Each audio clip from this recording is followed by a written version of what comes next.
네, 시청자분들 반갑습니다. 오늘도 수익률을 극대보는 시간이죠. 공격주 시간 시작해 보도록 하겠습니다. 자, 첫 번째 내용 보시도록 하겠습니다. 전에 핫하게 움직였던 네 종목 한번 좀 보도록 하실 텐데요.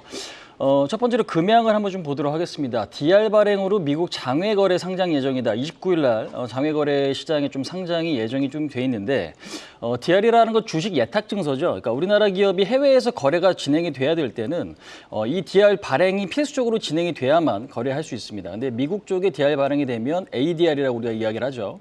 그래서 이제 이런 부분들이 시장에서 어제 호재로 좀 작용을 한 모습이라서 일단 금양의 주가 흐름은 상당히 좀 좋았습니다. 그래서 저는 11% 급등 마감을 했지만 장중에 20% 가까운 상승도 일어났다. 그러니까 오늘 같은 경우도 추가 상승에 대한 기대감 여전히 좀 있긴 하지만 어제 좀 매물 부담이 있었기 때문에 흐름은 좀 더 확인이 좀 필요하다. 이렇게 좀 말씀을 드려보도록 하겠습니다. 자, 두 번째 종목입니다. SBS인데요. SBS 같은 경우는 최근에 태영건설의 워크아웃 가능성이 부각이 됐고 어저께 기사로 조금 뉴스에 많이 좀 나오더라고요. 근데 이제 중요한 건 실질적으로 SBS가 TY홀딩스 그룹 계열사에서 매각될 가능성은 높지 않아 보이지만 시장에서는 그런 어떤 기대감이 좀 작용이 되고 있고 기관의 매수도 좀 들어오는 것 같습니다. 그래서 이제 어제도 시간의 단일가 흐름에서 상당히 좀 긍정적인 모습이 좀 나타났는데 오늘 단기적으로 음봉 가능성도 좀 있기 때문에 이 부분 면밀히 좀 체크하셔야 될 것 같다. 이렇게 좀 말씀드려보도록 하겠습니다.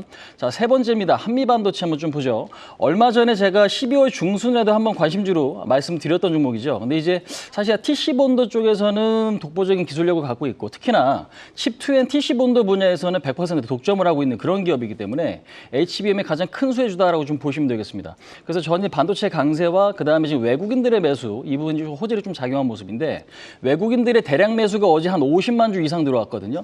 근데 이제 10월 달 특히나 이제 8월부터 외국인들의 지분 증가는 계속적으로 좀 있어 왔기 때문에 조정을 받고는 있지만 외국인들의 매수는 지속됐고 어제 급등이 나타났다. 이렇게 좀 정리를 해보시면 될 것 같습니다.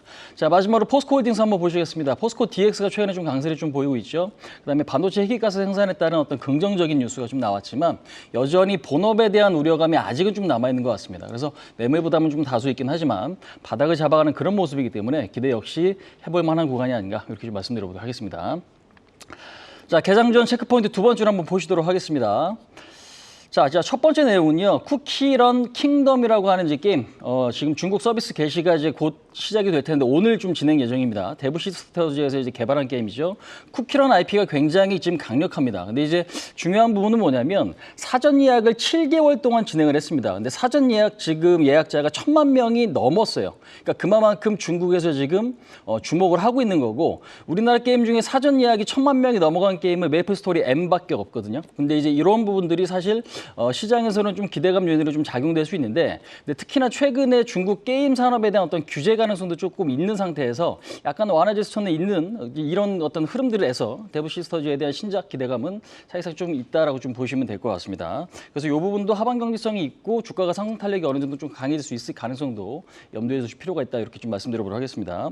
자, 두 번째로 삼화전자 유증 물량 상장이 예정이 되어 있습니다. 삼화전자는 삼액 콘덴서 계열사고요. 페라이트 관련주로 엮여 있습니다. 근데 이제 최근에 유상증자를 좀 진행을 했고 480만 주가 상장이 좀 예정이 좀 되어 있기 때문에요. 요거는 매물 부담은 있긴 하지만 주가에는 어느 정도 상당히 좀 반영돼 있다. 이렇게 좀 보시면 될 것 같습니다. 자, 세 번째 스맥 12 전환 물량 107만 주 지금 전환이 될 텐데 로봇 관련주죠, 스맥이. 근데 이제 최근에 어느 정도 횡보를 좀 보이고 있는 만큼 이 부분 때문에 매물 부담이 굉장히 좀 커질 것 같지는 않다. 이렇게 좀 말씀을 드려보도록 하겠습니다. 자, 마지막으로 공략주 시간입니다. 관심 업종 두 가지인데요. 최근에는 항상 반도체 업종을 좀 잘 보셔야 된다는 말씀을 많이 좀 드리고 있고 그다음에 자동차에 대한 관심도 여러분들께 좀 소개를 많이 시켜드리고 있습니다. 특히나 자동차 같은 경우는 금리 인하에 대한 어떤 기대감, 그다음에 실질적으로 실적에 대해서는 밸류에이션 부담이 없는 업종 중에 하나이기 때문에 이 부분들이 상당히 좀 긍정적이다라고 좀 보시면 될 것 같아요. 근데 이제 그 안에서도 실적 우량주 내지는 신사업에 대한 어떤 성장 기대감 이런 부분도 보시면 될 것 같고요. 반도체 필수적으로 좀 보셔야 될 것 같은데 저는 오늘 반도체 업종에서 공략주를 조금 소개를 좀 시켜드릴까 합니다. 그 종목은 바로 에이직랜드를 이야기를 좀 드려보도록 하겠습니다. 에이직랜드 이름에서도 보시다시피 우리가 이제 에이직이라고 하는 게 결국 주문형 반도체를 의미하거든요. 근데 이 주문형 반도체라는 건 결국에는 현재로서는 온 디바이스 AI라든지 이런 어떤 AI 산업에 대한 성장과 좀 궤를 같이 한다고 보시면 될 것 같습니다. 그래서 팹리스 기업이지만 디자인 하우스를 지금 디자인 하우스 기업이기도 하죠. 근데 이제 주력 고객사가 지금 보시면 TSMC고 TSMC 밸류체인 얼라이언스 이쪽에 지금 속한 국내 유일한 기업입니다. 그래서 결국에는 기술력이 상당히 좀 있다라는 거고 TSMC의 영향력은 여전히 크기 때문에 그분에 대한 기대감이 상당히 좀 크다 이렇게 좀 보시면 될 것 같고요.